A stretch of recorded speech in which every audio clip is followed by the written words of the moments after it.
Science says only 8% of people achieve their goals. What makes some people successful and others stay stagnant?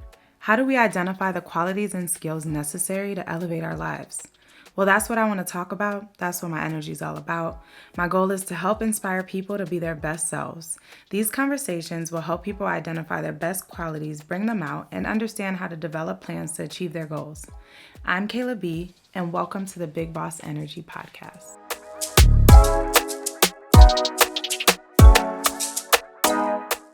Hey, what's up, y'all? It's your girl, Kayla B. Welcome to another episode of Big Boss Energy. We got another boss in the building. What's up? Hey, how's it going? This is Astrid. We kind of do the same exact thing. Yes, we really do. Cool. We have a lot of similarities, which is awesome. Right? So. But yeah, we're both minority women in tech. We both are getting that bag at major tech companies and doing our thing out here. So I thought this would be a really awesome episode to give my audience another dynamic to not just hearing it all from me. You know what I mean? But I think that you have a lot of insight. You have such quality content around financial advice, just how you've really elevated yourself since you got in tech sales and what you've been able to do with yourself from there. So thought it would be awesome. So thanks for joining us. Thank you for having me. I know it's so funny. We both started at the same company, even, I know. which is a good little fun fact. We went through the same program, but we didn't know each other. We met on Instagram. No, yeah, we met on Instagram, and then I was like, hey, she lives in Atlanta too. Like, I just moved here. Like, that's perfect. Like, that's what we got. So it's awesome to be on your show. It's so funny. Like, on my page, I give like where I'm at now, but I haven't really peeled back. Okay, where have I come from? Right. Like, what is my background? How did my journey evolve, or what was it like getting to where I am right now? And again, a lot of my childhood and my past is what's motivated me to be where I'm at now, working in tech. So definitely give you the whole spiel. Should I start from the beginning? Yeah, so just tell us about your childhood. Like, tell us about how you grew up. Like, you know, did you come from a wealthy household? Like, what was it like growing up? Yeah, so for me, I actually grew up in LA, Los Angeles, so shout out to all my people born in LA. And so West Coast, and now I love the East Coast as well. But so I grew up in LA, and I came from a low-income Mexican household. So I'm Mexican, and again, I came from San Fernando Valley. So my community was very much people who looked like me, and again, at the time, my parents, we didn't have very much. So I remember a big part of my story was when I was little, my mom, I think she was a stay-at-home mom of two at the time, and she was like, I need to work. I need to like get do something. You're a lot. So she went to go work at a daycare, and at the time she was actually hired as a cleaning lady. Okay. Now she's a teacher, by the way, so she's worked her way up. But so she was a cleaning lady then. She put me in this private daycare where the owner happened to be this very wealthy woman who her kids went to a lot of private schools. They went to these private schools in LA. They went to Stanford, Harvard. Like, they went to all these great schools in college. And my parents saw that as an opportunity of like, oh wow, like if my kids around them, maybe they have the opportunity to go to those schools as well. And that her boss at the time, that wealthy woman, she saw how, I guess, precocious I was, and she's like, you should put your daughter into these private schools. She's very smart. She would really take advantage of this education and do a lot for herself. So my parents took the chance. We applied to these schools, and luckily I got in. Right. And ever since then, my whole life changed. Again, I tell people when I went to those schools, it was the people that went to the schools were celebrities' kids, CEOs' kids. We have the same upbringing. It was crazy. Oh, you Literally. had something similar? Yeah, It was crazy. It was like you would see where some of these big like companies, you're like, oh, someone in my class has that last name, and you're just like, wait a minute. The amount of wealth, the amount of just resources that there were being in that environment was just crazy. And so throughout my life, I was in like these two different worlds. One where, again, I'm talking about the glitz and glam, and again, access to just so much, the best education, the best college counselors, the best everything. And then I would go home, and it was, I don't want to say the opposite, but again, we didn't have as much. Like I remember we were living in like an 800 square foot house in front of my grandparents, and our kitchen table was like a student desk for the longest time. So we used a 2-person student desk. That was our kitchen table. My parents slept in the living room, and then me and my sister shared a room, and my brother had the second room. So it was a 2-bedroom, 1-bath house. So again, I would kind of split into these two different worlds. And what I realized was, again, that what was so great about being in this new environment was just access to the knowledge that I probably wasn't going to be given in my normal community, which is, again, nothing against my where I was born or where I was raised. It was just more so there was just so much knowledge and information going to these private schools, having this education. So then when I went to high school, again, it was a very really good private high school. And again, I had access to the best college counselors. And I remember at the time, my college counselor was like, hey, I think you should apply to Princeton. And I said, okay. I was like, Princeton? I was like, you're trying to make sure I don't go into college, get into college. Like, I am not going to be admitted at all. I'm like, wow, are you serious? But at the time he told me, he said, hey, they are really looking for very talented minorities like you who are very, you know, who are smart and they're searching for people like you. I think you would be a really good fit, just in general, though. Even despite being minority, it's like you have the intelligence, you have the background, you should give it a shot. And so I applied early and I got in. And again, more doors opened up afterwards, and it led me to even where I'm at now in my job. So I'm just super grateful for that. Yeah, that is awesome. I did not know that about you, but that is so crazy because I always tell people along my journey, I think going to private school is what really shifted me as an individual because you get exposed to wealth. Yeah. And the difference is, I think for me, especially growing up, I think a lot of people associate wealth with fame. Yeah. And it's like, okay, like if I want to be rich, it's only like you only see famous people on TV, but you're not seeing the everyday next door person who has this wealth. And we're like you said, like, and sometimes the richest people are the ones that are not the famous. Like you'll hear famous athletes being like, "Oh no, you think I'm rich? Wait till you see like these people behind the scenes that are making way more money." And it's like, I admired that. I said, well, you know, I want that for my future. And I love that I was around that. Like, again, going to sleepovers at my friends' houses or being invited to parties, because I was like, it gave me something to look forward to of like, if they can have this lifestyle, I can have it too. And I always tell people, I'm like, surround yourself with people who make you better. Like, you don't want to be the smartest person in the room, and you don't want to be, you want to be someone that looks for more. Like, what is the next step? And I always say, surround yourself with those people who you look up to, because that's going to help you manifest and get one step closer to getting to that, to get to that goal. So it was just awesome, again, and then being able to, with that college counselor who believed in me, because my parents had no idea what the whole process was. They were just like, cutie, like, you do your thing. We're rooting for you. Like, we don't, whatever support you need, even though we don't know what exactly is involved in that, we're going to help you. And I got in, and it was so great because, again, the only reason why I was able to go to these schools was because of financial aid. So I'm really grateful for that, because I know for most people, it's like, they can't afford to go to these schools. But what I tell people mostly, the one thing I learned is that you don't know what you don't know. And that's something I preach on my page. It's like a lot of people want to do better for themselves, but they're just like, well, how do I get there? What's the next step? What is the first step I take? And I think, again, that's something I like to do with my page. And I know what you're doing is teaching people and providing access to the information, as I talked about, of like, here's what you need to know. Here's what's out there. And these are the steps to get there. So let me share what I've learned along the way, so you don't have to struggle. So that's kind of my home. And I completely 100% resonate with that, because I feel like a lot of times people are just at a disparity because it's a lack of knowledge. Yeah, it's not a lack of skill. It's not a lack of incapability in who you are. It's just you have not been exposed to certain things that, and that's a privilege. Like, I really want to touch on that, because I feel like some people hold themselves back for so long, feeling like I didn't have the opportunity or I didn't have the same resources. But it's like, that is a privilege to have those resources, to have access to that, because so many people don't. They just never know. And again, I want to share with people who look like me, like young women of color, everyone in general, but like mostly young women of color is who I feel I want to target. And it's like, how do I get that information to them? And so that they can take the steps necessary to whatever they're aiming for, whether it's working in tech, whether it's making a certain amount of money, whether it's getting their personal finance together.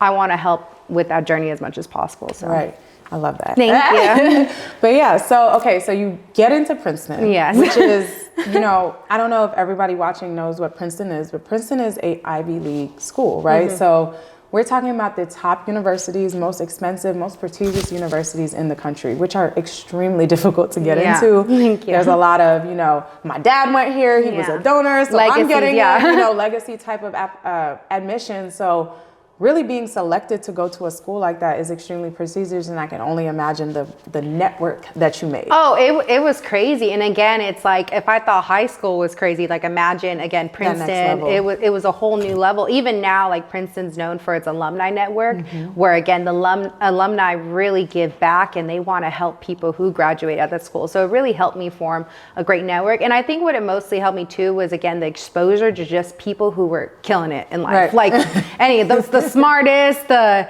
most successful, just whatever you name, like there was somebody who was talented. Like I had a friend, I remember, she was really smart. She was pre-med, she's gonna be a doctor, super smart. And then all of a sudden I find out she's a piano prodigy. Like she has like this other talent. I'm like, wow, these people like have so many talents. And I'm like, how did I get in? But I'm here. And again, when I was applying to roles outside of college, my first job, it actually wasn't as easy as I thought it was gonna be. So I really thought, I'm like, oh my God, you know, I'm coming from Princeton, I'm an engineer, like they're gonna choose me for sure. But in actuality, it was a lot harder than I thought. So I did have a good network, but I will say that first job is not as, if you want a certain type of job, it's not as easy as people think. Yeah. So for me, I was very aimed more so, okay, I wanna make 6 figures out of college. That was my goal. And the reason why I say that is because again, a lot of people see 6 figures and they're like, 100K, that's my dream salary. And they're like, just a lot, even me, I was like, that's like $1 million. I'm like, that's way more than what my parents are making combined. I was like, this is it. And then, so I knew that because other friends of mine within my degree and who were around me were making that out of college. So I was like, that's what I want. I don't want to code. I sucked at coding. I was like, it's not for me. Did not want to code. Yeah, I was like, I don't know if you were like me, did not want to code. I was. I was like, that's a great way to make money. It's just not for me. It's because debugging code, like I could do it, but it was just not. It's not my personality. Yeah, it was not for me. Yeah. And I was like, I want a job though that's still in the tech space. I love new technology. I love learning about tech. Like, how do I somehow get involved? So my dream job actually was a product manager. Ooh, I don't know if you're familiar with product management. For sure. So it's so funny when we would have people come to Princeton just to hire Princeton people. They literally, top companies, consulting companies, finance, tech companies for software engineers, they would just go to Princeton and be like, hey, we're gonna hire 10 to 12 people. We're just interviewing you. So I was like, this is great. I'm going to eliminate all these other thousands of applicants because they're just hiring for Princeton people. Little did I know when I would submit my resume, they wouldn't even give me a first interview. The companies, I guess, would look at my resume and be like, her GPA is maybe too low or whatever it was, they didn't give me an interview. And it hurt my feelings because I thought to myself, I said, hey, I've made it so far. Why are you not even giving me a chance to interview? Like it sucks, right? And so I realized it was like a turning point, like 3 months in, I was like, I need to do something different. So I decided to really reevaluate, look at my resume and also look at the jobs I was applying to and really tailor my resume to those jobs, not just like, you know, a general resume. And so that really helped and I started getting interviews. But it's funny, the story I was telling you that you wanted to hear was how I got my first job actually had nothing to do with Princeton at all. Right. So I remember I submitted my application for my company that I still work at. And I said, you know what, I hope this seems like a great company. It's in New York, like that's where I want to work. And I submitted it. And then I remember that 2 weeks later, I remember going out to New York City because it's New Jersey's nearby to New York City. And I was like, it was a friend's party. And I was like, let's go out and celebrate, have a good time. So we come back from like a night of partying. It's like 3 a.m. And we decided to get some pizza at Ray's Pizza on St. Mark's Place. And we go get some pizza, and then I remember there was no spots indoors for some reason. So I was like, okay, let's eat this pizza outside. It's kind of cold, but we'll eat outside. And so I'm eating this pizza outside, and I'll never forget that these 2 people beside me were like talking, and all of a sudden they mentioned the company that I applied to 2 weeks ago. And I perked up and I was like, that company, like how do you guys, or like I just applied there, like can you tell me more about the company? And they said, they're like, oh, we're actually recruiters there, we're here for a conference that's happening in New York City. Literally. And I was like, what, you're recruiters? And I was like, I just applied there, this was my role. And so I started talking to them about why I had applied, my credentials, why I thought I was a good fit. And they're like, oh, we know the recruiter for that particular program, for that role. I'd be happy to connect you. And so sure enough, from that night, a drunken night in New York City and networking, eating some pizza, like I got the contact info. And the next day I sent my resume and the rest was history. I ended up my application ended up coming out of limbo, moving forward, and I went on to the other rounds and got an offer. So it was really awesome. No, literally. Same here. Like, I swear, because we literally started at the same company, you know what I mean? So it's just interesting because it was networking for me as well. Like, I picked up the phone, I called a friend, and I'm like, I'm miserable in my job right now. I want to move to Atlanta.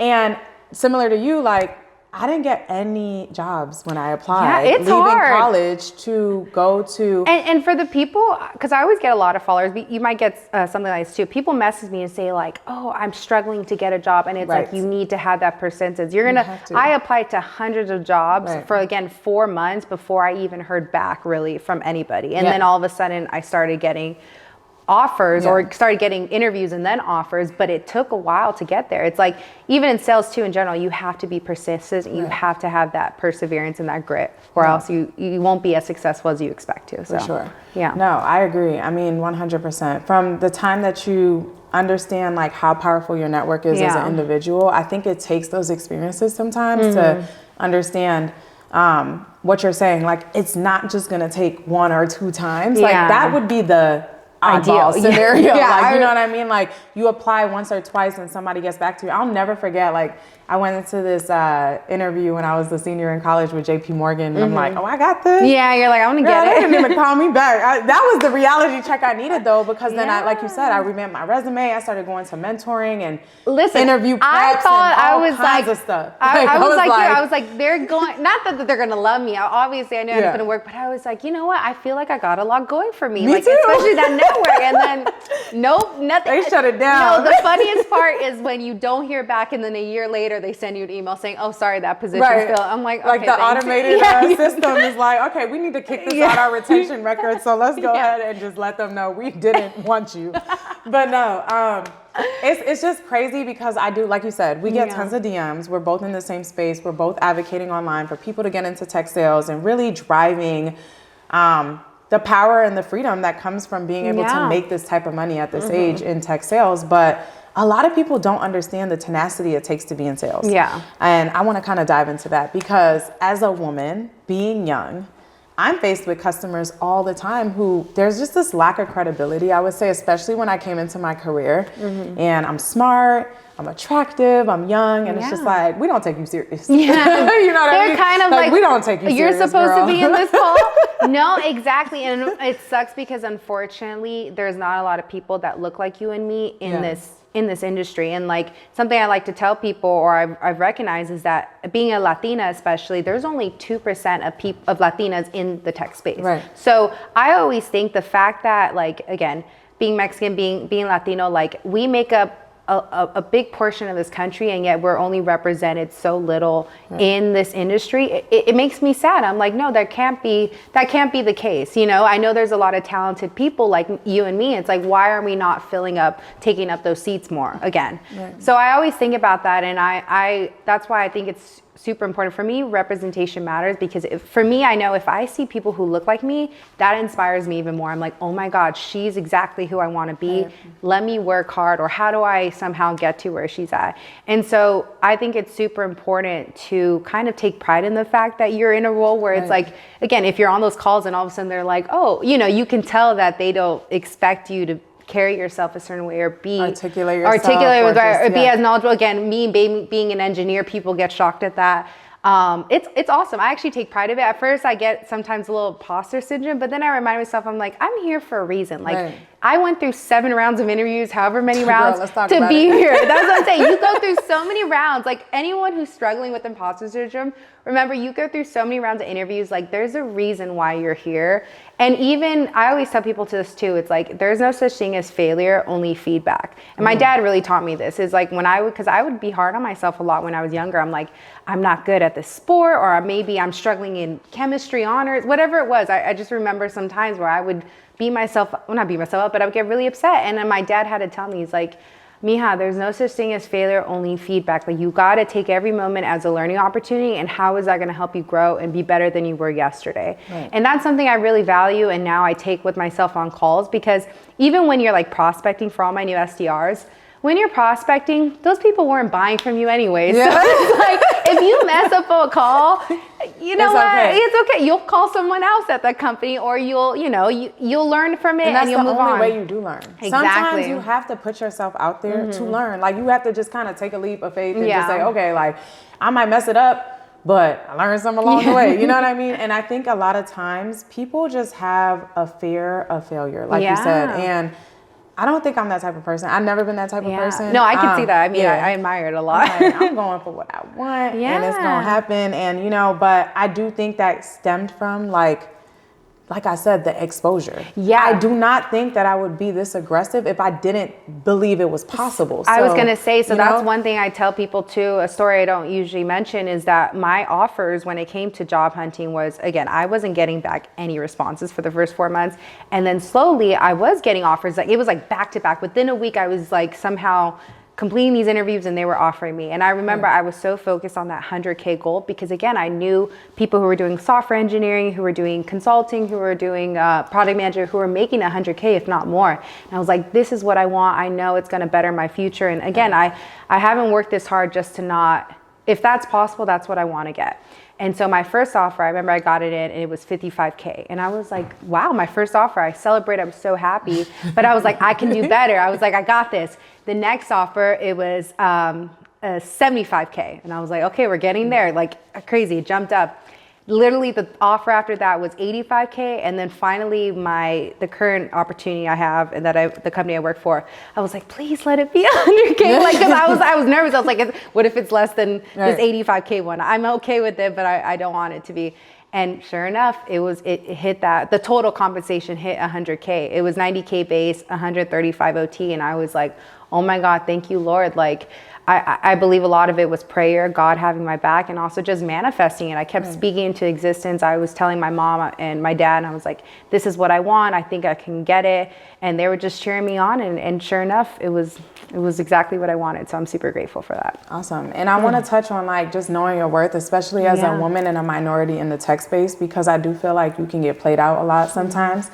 It's kind of like if people know that you don't know your worth, they have that upper hand to take advantage of you. If I only know I can make, like I always tell people, I literally just got a LinkedIn message this week and I did a one-on-one, I have one-on-one career consultations where I help people who are either like strategizing their next career move or they're like really foreign to tech and they have no idea about the industry, but they need a strategy and a plan to move in. To get there, So it literally warmed my heart. I'll never forget this. I had a one-on-one consultation with this girl. She told me she was making 35K as a BDR. Oh my God. And she was like, I just love it here. And I told her, do not be attached to this company. Do not be attached to they're underpaying you.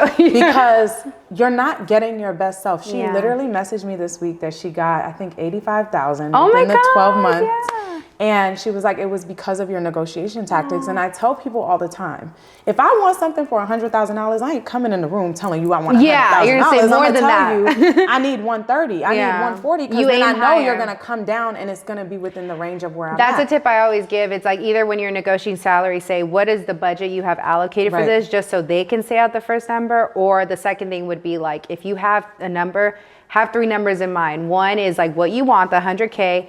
The number you're going to say, which is the 130K. So you add a markup to that. And then the lowest number of like, I'm going to walk away if I don't get at least this, your bottom line. Exactly. Which is important in sales. Because we learned that. Exactly. Right? Like you're not going to just let a customer take advantage of you. So I think these skills that we're talking about really do apply if you're looking to get into the space that we're in and really apply yourself into these tech roles.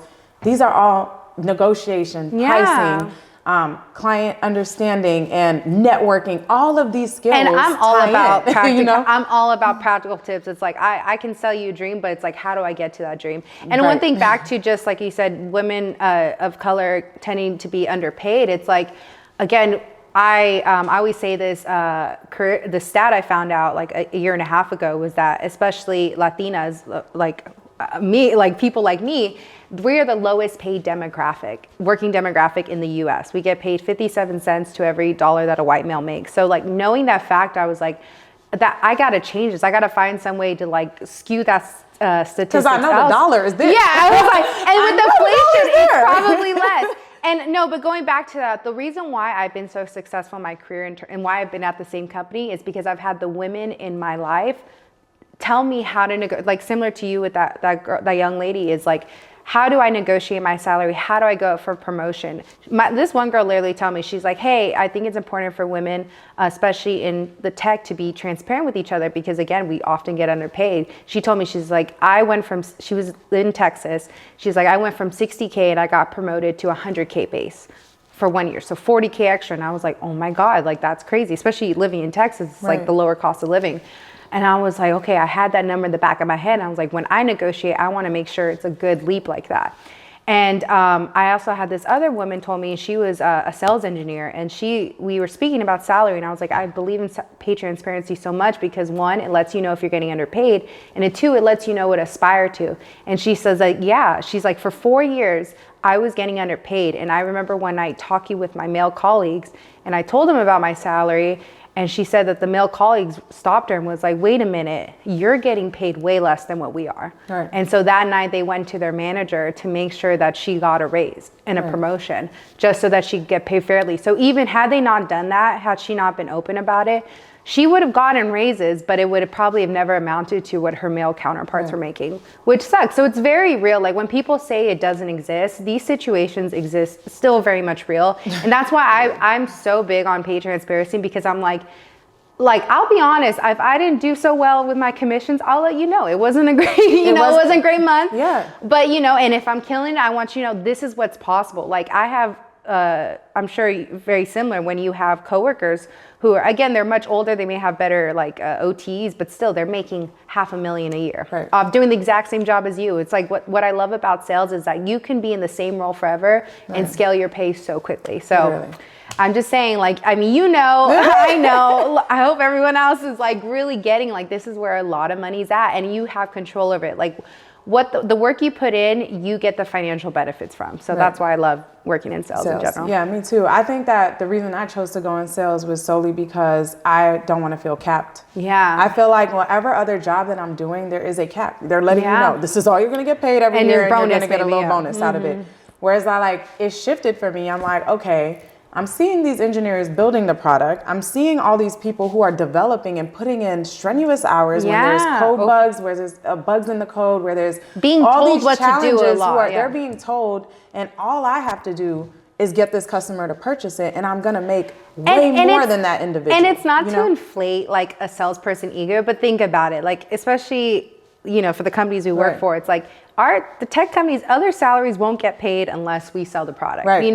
Like unless that revenue is coming in, and getting reported. They're not going to be developing that product anymore. The stock, unless the stock, like it's a good earnings call, like no one's getting paid. Everybody. And so I think I say that with pride or think about that with pride because again, I do face imposter syndrome a lot. I think about it and I'm like, you know what?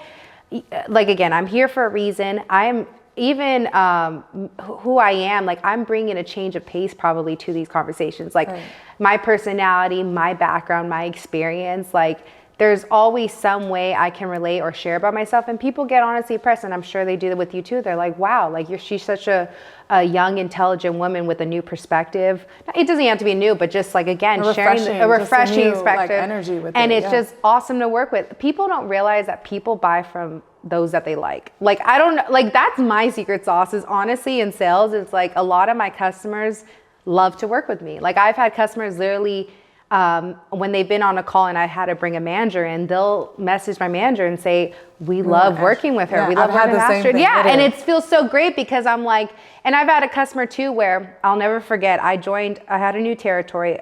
I joined a first call with the customer and it was it was a bad call. This guy didn't know me and he was cursing me out. He was not happy. He's like, we're going to leave. We're not going to go with you guys because of other situations that happened, right? Before me. I know. And you come in and you reconcile. It's like a mother. Like, yeah. And I was like, and sure enough, a year later, he's asking about 3-year deals or 3-year reserved instances, which is like, again, a 3-year deal. So I'm like, oh my God. And even my sales engineer was like, we were talking about the other day, we're like, that whole situation, we flipped it all around from that one call. And I'm like, yeah, because I stuck with it. I didn't take it personal. And I was like, I'm going to make a difference out of this. And I'm going to make sure this is one of the fastest growing customers that I can make it. So right. I take pride in that. No, for sure. I mean, just sitting here between us, we have like $500,000. I mean, literally just sitting on these two chairs, just being transparent, right? Like we're bringing in $250,000 a year and we're at huge tech companies. So talk about how you actually invest or spend your money. Because so for people who don't know in tech sales, we get large chunk sums of commissions every 90 days on top of our base salary. And we both are having mid six-figure base salary. So on top of that, we then have equity. We have, all of these different avenues of income coming in. And I know you're really passionate about helping your followers to understand, okay, it's not just about making the money. It's about investing it. It's about keeping it. So what do we need to do? You know what I mean? Or what advice do you have for people who are in a predicament where they're looking to make six figures or more? They're young. How do you actually take that money and make it something long-term, add that longevity and stability to again, that's a great question, because when I talk about my story, it's because, again, out of college, I'll never forget when I was looking at apartments in New York. At the time, I just had a job offer letter and I had 2 months worth of rent, or 1 month, I think. And at the time, all these apartment people were saying, hey, this is not enough. You need a guarantor. So a guarantor is someone who co-signs on your lease, where they're making 80 times the rent. That was the requirement back then. So they had to make 80 times the monthly rent. I know it's ridiculous. And to make sure that, again, if you can't afford it, since you have no credit, I didn't have credit history, I didn't have anything besides, I didn't have really savings, just like the 1 month's rent and my job offer letter. He's like, you need to find a guarantor. And I was like, who am I going to find? At the time, my job offer letter was going to be more than my parents combined. So I was like, I don't know what I'm going to do. There's no way. I'm very blessed that I have an aunt where she's very successful in her career. She has no kids, so she treats her nieces and nephews as her kids. And she graciously signed on for me and really allowed me to get an apartment. Navigate for me. And it just from that moment on, I was like, I need to do better for myself in terms of like, okay, let me get my credit together. Let me start investing my money. Let me start saving money. Like I was just a whole nother path to like financial independence. And so for me, I always tell people, you can get to financial independence on any salary, but how long is it going to get you there? And so for me, I'm like, the best way to do that is to scale your pay and then again, make smart choices with your money. It's like, whether that's investing, developing multiple streams of income, building your credit so you can take out smart loans, whatever it is, that's what you need. So I'm very focused on that when to my followers, it's like, you can have a lot of money, but it's like what you do with that money, that's ultimately what's important. So for me, I actually, what I do is I budget based off my base salary. So my base is around 135K. And my goal is to target 4 to 6K per month savings. So off of that which is really good. Yeah. So I'm pretty good. And keep in mind, I split rent, so it's a little cheaper. Okay. I'm like, whoa. Yeah. So I don't have a car. So I'm cutting costs a lot. But then with my commissions, I treat that as bonus. Now, sometimes I go a little crazy with shopping, so I got to use some commissions. So commissions has to be like, okay, I got to cover some bills. And again, I'm very transparent on my page about this. So then I treat the commissions as a bonus, and I put away a certain amount to focus. I always pay off debt if I have any. Luckily, I didn't graduate with any debt, but I'm just saying any credit card debt. And then I put that extra money I invest in the stock market, try to max out my 401k. I don't necessarily max out right now, but I make sure to get at least my employer match. I have a Roth IRA.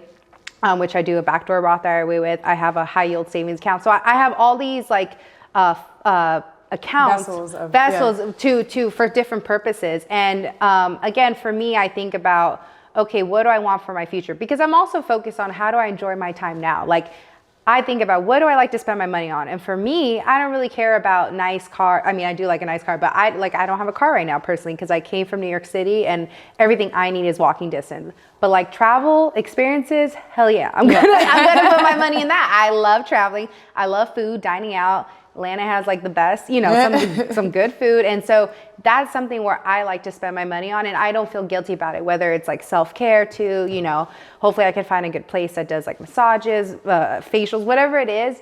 It's okay to spend your money on things you value, but you have to decide, okay, what exactly do I value? All the other stuff, not that you shouldn't care about, but it's like, think about the future in that regard. So that's how I budget my money. Awesome, for sure. No, I mean, I'm definitely one to like have investment vehicles, like from 401, Roth IRAs, all the same things, life insurance, you know, like, and I think that as minorities, it's really important that we spread that information because, like we said, the disparity is so crazy. No, and I mean, maybe my parents won't like me saying this, but they're still paying off student loans, and it's been, what, 20 plus years, and I think about that, and they're both, you know, they sacrifice so much for me and my siblings, and like, again, my brother too, he's going to NYU right now, which is crazy to think about, you know, main school, and I'm just so proud of him, and I told him, I said, hey, Oscar, you need to start building your credit now, investing, like whatever you can. Obviously, you're living in, you know, New York City is expensive. You gotta make sure you can afford that on like your scholarship. But whatever leftover money you have, invest it so that later on, when you're 5 years from now, when you're my age, you'll start off with probably 30K in the bank, you know, 50K. And I just want that for him. And I think you always try to do better for the future generations. And I know that's what my parents want, and I think about it. And my goal ultimately is to retire, not only retire myself or make myself work optional, but to retire them, because they're both very young. And if I can take them on vacations like now or later, that would be the dream. So that's my goal. And when you talk about the next generation, so, you know, I love to like end my episodes with this question. So if you had to give advice to your 16-year-old self or somebody who is 16 looking up to you, we have tons of followers, girls, like just like us, who reach out and they want to get into tech and they're just super invested in it. What advice would you give to them? I think the advice I would give, and I think you probably already follow this, is you don't get the opportunities you don't ask for. So you have to, and like that's the best piece of career advice or advice I've been given in general, is that you have to be comfortable with being uncomfortable and really go after with what you want, because a lot of the times, especially I feel like women of color, we feel this, again, imposter syndrome. We feel we're maybe not good enough. Why should we be there if there's not very many people who look like us? But you have to go after what you want, or else no one's going to give it to you. It's like, honestly, you have to have that drive. You have to have that persistence. And in sales in general, it's like, my manager told me, he's like, the reason what makes a great seller is someone who has grit, which is like passion and perseverance. So if you're able to follow up, if you're able to go after what you want, you'll more than likely end up on top versus everyone else because you didn't give up. And another thing I like to say is that my dad used to always tell me this too. It's like, he has a lot of sayings, but he'd be like, if you encounter obstacles, it only means you're moving forward. So, and when I think about that, I think about, if you're kind of where you're at, you're staying in place, complacency, you're probably going to have, not that you're going to have no issues, but you're probably just fine or whatever. There's no resistance. And versus it's like when you're working towards something, you're likely going to face a lot of obstacles, a lot of challenges. And the fact that you're encountering those, that means, okay, there's something you're working towards, and you're going to, when you get to the other side, it's probably going to be even a greater blessing. So that's what I like to think about, and I would tell my 16-year-old self. So awesome. Well, thank you for joining us today on the Big Boss Energy podcast. I love to see another woman that is in the same age bracket as me, just really putting themselves out there, especially in this tech space. Like you said, we're really at a disadvantage. So we'll have all the links below for all of the courses that we recommend if you're interested in hopping into this space. Just like us, we work with some of the same programs. So we'll definitely have that information below. I'll have all of Astrid's information below. And thank you so much for joining us today. Thank you for having me.